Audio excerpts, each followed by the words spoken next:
রমজান মাসে ইনহেলার এবং ইনজেকশন গ্রহণ এই দুটি বিষয় নিয়ে রোজাদাররা খুবই কনফিউজ থাকেন। চলুন বিষয় দুটো সম্পর্কে একটু জানি। ইনহেলার থেকে নির্গত ওষুধের কণা সরাসরি শ্বাসনালী ও ফুসফুসে প্রবেশ করে এবং কিছু অংশ পাকস্থলিতেও পৌঁছায়, তাই এটি রোজা ভেঙে দেয়। তবে যদি কোনো ব্যক্তি গুরুতর অ্যাজমা বা শ্বাসকষ্টের রোগী হয় এবং ইনহেলার ব্যবহার করা ছাড়া জীবন ঝুঁকিতে পড়ে, তাহলে তিনি ইনহেলার ব্যবহার করতে পারবেন, তবে পরবর্তীতে কাজা রোজা রাখতে হবে। কিছু আলেমের মতে ইনহেলার মূলত বাতাসের সঙ্গে ঔষধ পৌঁছে দেয়, যা পানাহার বা সরাসরি খাদ্য গ্রহণের মতো নয়, তাই রোজা ভঙ্গ হবে না। এবার ইনজেকশন প্রশ্নে আসি। রমজান মাসে রোজা রেখে কি ইনজেকশন নেওয়া যাবে? রোজা রেখে ইনজেকশন নিলে রোজা ভাঙবে না যদি ইনজেকশনটি কেবল ওষুধ বা ব্যথানাশক হিসেবে ব্যবহৃত হয় এবং সরাসরি খাদ্য বা পানীয়ের বিকল্প না হয়।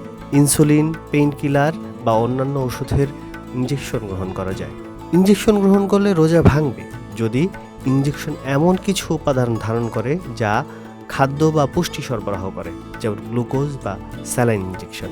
চিকিৎসকের পরামর্শে যদি এটি প্রয়োজন হয়, তবে খাবার জাতীয় ইনজেকশন এড়িয়ে চলুন এবং সেহরি ও ইফতারের সময় ইনজেকশন নেওয়ার চেষ্টা করুন।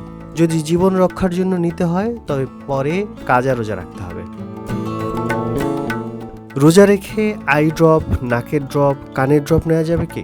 রোজা রেখে আই ড্রপ, নাকের ড্রপ, কানের ড্রপ ব্যবহার করলে রোজা ভাঙবে না যদি চোখের ড্রপ ব্যবহার করা হয়, কারণ চোখের মাধ্যমে কিছু পাকস্থলীতে প্রবেশ করে না। কানের ড্রপ ব্যবহার করা হয় যদি কানের পর্দা অক্ষত থাকে, আর রোজা ভাঙবে যদি নাকের ড্রপ ব্যবহার করা হয় এবং তা গলার ভেতরে চলে যায়, কারণ এটি পাকস্থলীতে পৌঁছতে পারে।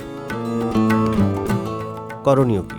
চোখ বা কানের ড্রপ প্রয়োজনে ব্যবহার করা যাবে। নাকের ড্রপ প্রয়োজনে ব্যবহার করলে পরে কাজা রোজা রাখা উচিত।